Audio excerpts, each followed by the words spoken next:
Joining us from Washington, Pulitzer Prize-winning historian and author of the new book, Destiny and Power, The American Odyssey of George H.W. Bush, John Meacham. And here on set, the only member of both the Senate Intelligence and Homeland Security Committees, Republican Senator James Lankford of Oklahoma. And Senator, just to start off the conversation, we've just learned that ISIS released two videos celebrating the attacks. So, Senator, are we at war with ISIS? They're at war with us, and we're back to where we were pre-9/11, where Osama bin Laden had already declared war on the United States, on the Western world, and we were treating them flippantly, saying that they're a small group way over there. It's not an issue when it's very real to us. So they're at war with us. We better respond. The president's White House officials said this weekend that it wasn't likely that they could project the type of terror to America that we saw on the streets of Paris on Friday night. Do you agree? I don't. I agree, actually. There are investigations in all 50 states right now from the FBI. We saw in Garland, Texas, just in May of this year, where ISIS inspired individuals to leave Arizona, drive all the way to Garland, hold out an attack there. Because we were knowledgeable about it, we were able to confront them. They literally got out of the car and they were responded to immediately.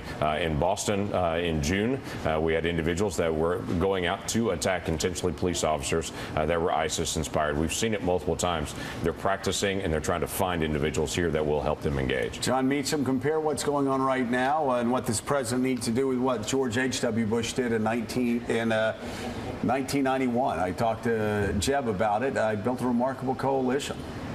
He built a remarkable coalition, but he was also willing to go it alone if he had to. There are two sides to that diplomatic achievement. On August 5th, 1990, when he said this will not stand, this aggression against Kuwait, he had just told his diary on Marine One as he came to the White House that if he didn't do something to get Saddam back across the border, it might have the enormity of a new world war. He was willing to call things as they were and was willing to risk impeachment. Compare 41 with Barack Obama. You've spent a lot of time with Barack Obama. Is this president capable of building that type of coalition? Well, that's what's so interesting is that I know Obama admires H.W. Bush enormously, gave him the Presidential Medal of Freedom, speaks very warmly of him. And, you know, you want to see an energetic attempt to build a coalition to carry out what is unquestionably a war. This is, you know, and of course they can project force here. That's what terror is. It's asymmetrical. And so what Obama has to do, I think, is pull off what H.W. Bush did, which is build a coalition, but be willing, if necessary, to go it alone. Senator, intelligence gathering is a key element of fighting this war that they've declared against us. Right. Are you at all concerned, or what's your level of concern with the encryption devices now coming out in this country and around the world, where at a certain point intelligence operatives, intelligence agencies are forced to go dark because they can't crack those codes? Right. They're already dark in many areas, and the terrorists know it. When they go into certain platforms and certain apps on the iPhone or into iMessage on the iPhone or even PlayStation 4 and other places, they can get a chance to get to a spot where no one can listen in. Now, it's a double-edged sword. We need better encryption. The Office of Personnel Management would tell you after millions of files are stolen, we need better encryption, we need better storage, but that encryption has the other dark side of it, that terrorists can use it. That is the grand challenge that Jim Comey has brought up over and over again from the FBI, to say we are dark in areas and they are moving and planning in those remedies. Dark areas. The remedies have to be able to work with the industry. I mean, this is one of those areas where Jim Comey is absolutely right, and he's right in many areas. But one of those areas is this is an area where the government and the industry has to sit down together and to say no one in industry. Apple does not want to say they're the chosen device of terrorists. They don't want to advertise that. They won't want to say that.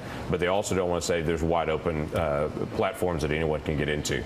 We can solve this. It's just a matter of sitting down and saying this is an issue. So how do we bring those two together, which seem to be disparate, if you want to actually get to a conclusion, especially in the post-Snowden era? Yeah, in the post-Snowden era, this is a moment where more and more people have to acknowledge that people really do mean to threaten us. That was the challenge of Snowden, where Snowden tried to raise the issue, and as he fled to China, then fled to Russia, to say, hey, Americans are trying to pursue everyone. They're not. The American government is not trying to pursue and listen in every single area. There are strict constitutional boundaries, and the government, if they ever violate that, should be put back in place, because we have different protections to what they experience in Europe. But the challenge is there really are people that are pursuing to actually hurt Americans, and we better stay aware of that and better stay engaged. And we've seen that. The Garland, Texas example is a great example of that, where we were aware of them plotting and planning for that. Then when individuals drive all over from Arizona to Garland, Texas, get out of their vehicle, and they were immediately confronted by law enforcement. All right, Senator James Lankford from Oklahoma. Thank you so much for being with us. Thank you. Congratulations on a good college football weekend. It's a good college football weekend for Oklahoma. So the question is, Oklahoma State or Oklahoma, which one faces Alabama and loses in the you know what? We'll see, because they've got a great Bedlam game coming up in 2 weeks. We've got two top 10 teams. We'll face off, and either one of them has a great shot. That is going to be exciting. A distraction from all this tragic news. All right. Thank you so much, Senator. Thank you. We'll be right back in a moment.